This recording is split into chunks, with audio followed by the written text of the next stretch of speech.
뉴스파이터에서 매번 말씀드리지만요. 왜 이렇게 이 세상은 열심히 사시는 분들한테 이런 일이 일어납니까? 안진용 기자님.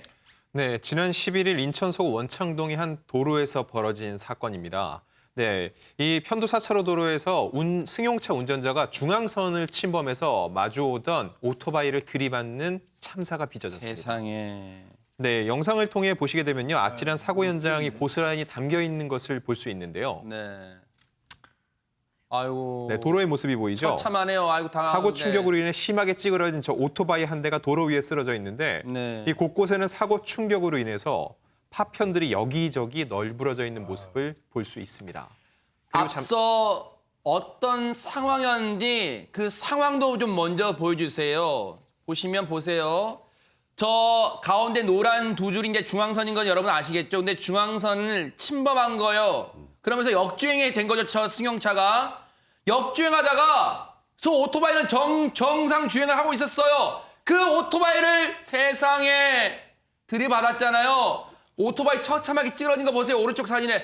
그 이후에도 150m 정도를 역주행하는 이 정신없는 운전자. 그러다가 멈췄답니다. 백성문 변호사님. 그러니까 원래 저렇게 교통사고가 나면 맨 먼저 해야 되는 게 사고 후에 다친 피해자가 있으면 뭐 병원에 119에 연락을 하든지 조치를 취해야죠.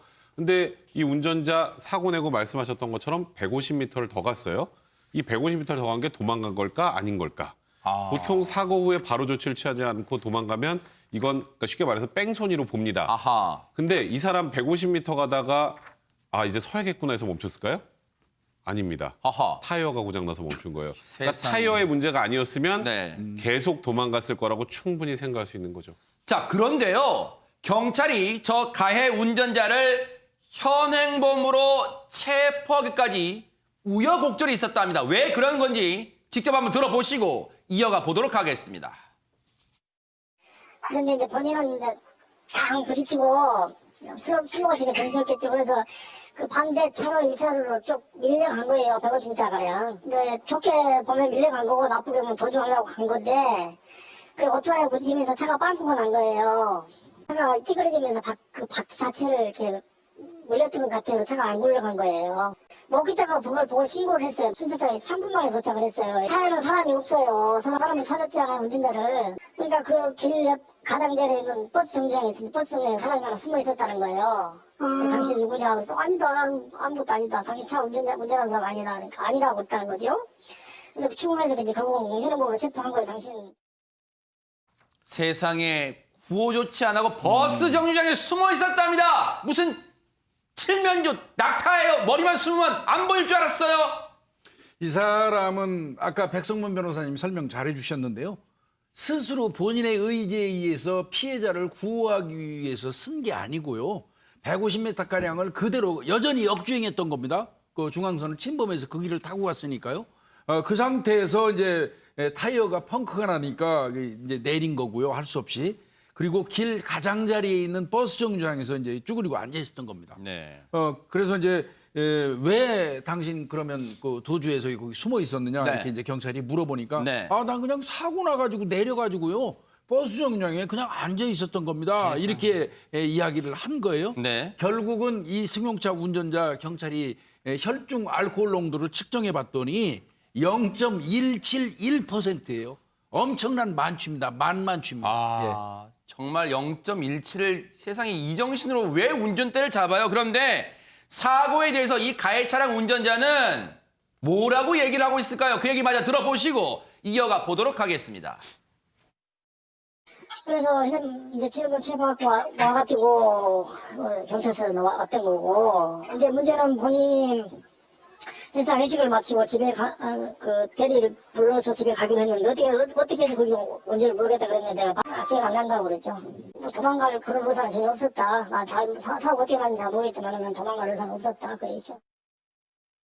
세상에. 그런데요, 지금 걱정되는 게 저 오토바이 운전자분 어떻게 되셨을까 걱정됩니다, 지금. 상태가 안 좋습니다. 사실은 저 오토바이 운전은 아무 죄도 없잖아요. 그냥 본인 길 가던 거예요. 그런데 중앙 침범해서 음주운전차에 부딪히는 바람에 지금 병원에 급히 나중에 그것도 빨리 신고했으면 조금이라도 빨리 갔으면 더 나을 거 아니에요? 아이고. 병원에 왔는데 이미 왼쪽 다리를 절단하지 않으면 안 된 상태까지 됐다는 세상에. 거예요. 그래서 왼쪽 다리 하나가 절단이 됐고요. 대장 일부도 절단이 된 상태. 그러니까 조금만 일찍 구호했으면 좀 더 일찍 신고하고 또 119가 좀 더 빨리 왔으면 그러니까 보호 조치를 제대로 안 한 거 아닙니까 저 사람이.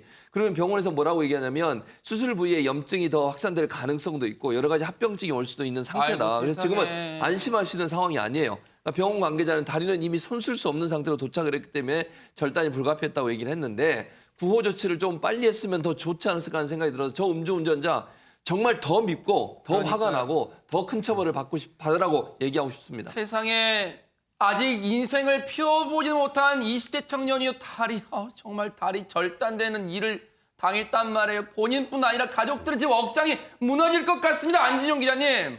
네, 이 피해자 아버지에 따르면요, 이 아들 같은 경우는 아버지의 단둘이 사는 한부모 가정, 또 차상위 계층으로 굉장히 힘들게 살아왔는데 그럼에도 불구하고 항상 긍정적인 모습이었다고 해요. 그래서 아버지에게 계속 효도하기 위해서 요리사를 꿈꿨는데 아버지는 배달 일은 위험하니까 하지 말라고 계속 만류를 해왔다는 거죠.